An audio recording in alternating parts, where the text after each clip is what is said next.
بسم اللہ الرحمن الرحیم۔ السلام علیکم ناظرین، ایک زمانے میں دنیا کے اندر اور خاص کر شہر بابل میں جادو کا بہت چرچا تھا۔ یہودیوں نے مشہور کر رکھا تھا کہ سلیمان علیہ السلام نعوذ باللہ جادوگر تھے اور ان کی حکومت کا دار و مدار جادو پر تھا۔ جادو کے عجیب اثرات کو دیکھ کر کچھ جاہلوں کو اس کی حقیقت اور انبیاء اکرام علیہ السلام کے معجزات میں اختلاف و اشتباہ ہونے لگا۔ کچھ لوگ جادوگروں کو مقدس اور قابل اتباع سمجھنے لگے اور کچھ لوگ جادو کو نیک کام سمجھ کر سیکھنے لگے اور اس پر عمل کرنے لگے۔ تو اللہ تعالیٰ نے اس اشتباہ کو دور کرنے کے لیے بابل میں دو فرشتوں ہاروت اور ماروت کو بھیجا تاکہ وہ دونوں فرشتے لوگوں کو سحر کی حقیقت سے مطلع کریں اور لوگ جادوگروں کو اتباع سے اجتناب کریں۔ اور انہوں نے اس جادو کے کفری کلمات کی پیروی کی جس کو سلیمان علیہ السلام کے دور حکومت میں شیطان پڑھا کرتے تھے، اور سلیمان علیہ السلام نے کوئی کفر نہیں کیا، البتہ شیاطین ہی کفر کرتے تھے۔ وہ لوگوں کو جادو کے کفریہ کلمات سکھاتے تھے اور انہوں نے اس جادو کی پیروی کی جو شہر بابل میں دو فرشتوں ہاروت اور ماروت پر اتارا گیا تھا، اور وہ فرشتے اس وقت تک کسی کو کچھ نہیں سکھاتے تھے جب تک یہ نہ کہتے ہم تو صرف آزمائش ہیں تو تم کفر نہ کرو، اور وہ ان سے اس چیز کو سیکھے جس کے ذریعے وہ مرد اور اس کی بیوی کے درمیان علیحدگی کر دیتے، اور اللہ کی اجازت کے بغیر وہ اس جادو سے کسی کو نقصان نہیں پہنچا سکتے تھے۔ وہ اس چیز کو سیکھتے جو ان کو نقصان پہنچائے اور ان کو نفع نہ دے، اور بے شک وہ خوب جانتے تھے کہ جس نے اس جادو کو خریدا اس کا آخرت میں کوئی حصہ نہیں، اور کسی بری چیز ہے وہ جس کے بدلے میں انہوں نے اپنے آپ کو فروخت کر ڈالا، کاش یہ جان لیتے۔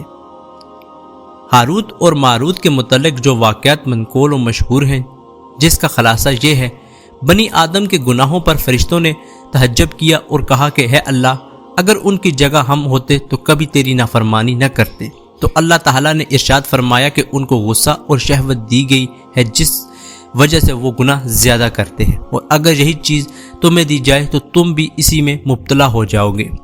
فرشتے بولے یا رب العالمین، ہم تو گناہ کے قریب ہی نہیں جائیں گے۔ تو اللہ تعالیٰ کی طرف سے انہیں حکم ہوا کہ تم اپنی جماعت میں سے دو فرشتے چن لو۔ فرشتوں نے ہاروت اور ماروت کو چن لیا، اور اللہ تعالیٰ نے ان دونوں میں بشری خواہشات پیدا کر کے بصورت بشرا انہیں زمین پر اتار دیا۔ یہ دونوں فرشتے لوگوں کے درمیان ان کے مقدمات کا فیصلہ کرتے تھے۔ ایک زہرا نامی عورت کی وجہ سے وہ فتنہ میں پڑ گئے۔ انہوں نے اس عورت سے اپنی خواہش پوری کرنا چاہی تو اس عورت نے انکار کر دیا، کہا کہ تمہارے اور میرے دین میں اختلاف ہے، اور کہا ہاں، ایک صورت ہے کہ تم بت کی پوجا کرو یا پھر شراب پیو یا پھر میرے خاوند کو قتل کرو، کیونکہ وہ بڑا غیرت والا ہے، اگر اسے پتہ چلا تو وہ مجھے قتل کر دے گا۔ انہوں نے بت پرستی کو شرک اور قتل کو حقوق العباد کے منافی ہونے کی وجہ سے نہ کیا، البتہ شراب پینے کو ہلکا گناہ تصور کیا اور شراب پینے پر راضی ہو گئے۔ جب ان دونوں نے شراب پی تو مست ہو گئے اور بت کی پوجا بھی کی اور زنا بھی کیا، اور اس گناہ کو چھپانے کے لیے قتل بھی کر دیا۔ تو اسی طرح وہ سارے کام جو زہرا نے کہے تھے ان سے ہو گئے۔ پھر زہرا نے ان سے وہ عمل بھی سیکھ لیے جس کی وجہ سے وہ آسمان پر چڑھتے تھے۔ پھر زہرا بھی وہ عمل کر کے آسمان پر چڑھ گئی اور زہرا ستاروں کی صورت میں مسح کر دی گئی۔ ان دونوں نے بھی آسمان پر چڑھنے کا ارادہ کیا، مگر معصیت کی وجہ سے وہ عمل بھول گئے جسے پڑھ کر آسمان پر چڑھا کرتے تھے، اور وہ آسمان پر نہ چڑھ سکے۔ تو ان دونوں کو اس معصیت کے نتیجے میں بطور سزا اختیار دیا گیا کہ وہ دنیا کا عذاب قبول کر لیں یا آخرت کا۔ تو ہاروت اور ماروت نے دنیا کا عذاب قبول کر لیا، اور اب وہ دنیا میں عذاب دیے جا رہے ہیں۔ حاکم نے اپنی مستند میں اور بیکی نے اپنی سنن میں حضرت عائشہ صدیقہ رضی اللہ تعالی عنہ سے روایت کی ہے کہ آپ فرمائیں کہ حضور صلی اللہ علیہ وآلہ وسلم کی وفات کے بعد میرے پاس ایک عورت آئی جو کہ حضور صلی اللہ علیہ وآلہ وسلم کو تلاش کر رہی تھی۔ میں نے کہا حضور صلی اللہ علیہ وآلہ وسلم کی وفات ہو چکی ہے، تم مجھ سے بات کرو، کیا کہنا چاہتی ہو؟ وہ کہنے لگی کہ میں اپنے شوہر کی سختیوں سے تنگ آ گئی تھی، تو میں نے ایک عورت سے اپنی مصیبت بیان کی، اس نے مجھے ایک کتے پر سوار کر کے ان کی آن میں بابل پہنچا دیا۔ میں نے ہاروت و ماروت کو ایک کنویں میں لٹکا دیکھا، انہوں نے بہت سمجھایا کہ یہ کفر ہے، نہ سیکھ، مگر میں نے نہ مانی۔ آخرکار انہوں نے مجھ سے فرمایا کہ اس تنور میں پیشاب کر کے میں نے جب اس میں پیشاب کیا تو دیکھا کہ ایک نورانی سوار میرے بدن سے نکلا اور آسمان کی طرف اڑ کر غائب ہو گیا۔ میں نے انہیں آ کر یہ ماجرا بیان کیا۔ انہوں نے فرمایا کہ یہ تیرا ایمان تھا جو تجھ سے چھین چکا ہے، اب جا تو جادو میں خوب ماہر ہو گئی ہے۔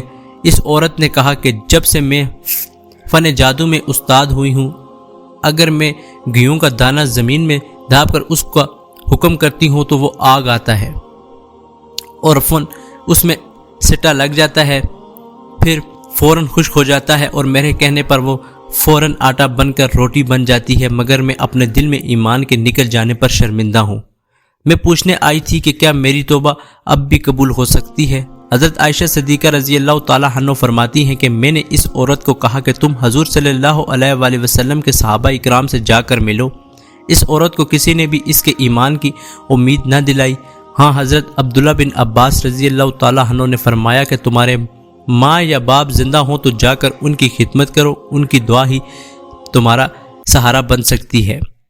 اس کے علاوہ اور لوگوں کا مشاہدہ بھی منقول ہے کہ انہوں نے ہاروت و ماروت کو عذاب میں مبتلا ہونے کی حالت میں بچشم خود دیکھا اور ان سے گفتگو کی، مگر وہ سب روایات ہیں، بنیاد اور مردود ہیں۔ ناظرین، اسی امید کے ساتھ کہ آپ کو ہماری آج کی یہ ویڈیو پسند آئی ہوگی۔ اگر آپ کو ہماری آج کی یہ ویڈیو پسند آئی ہے تو ہمارے چینل کو سبسکرائب کرنا مت بھولیے۔ خدا حافظ۔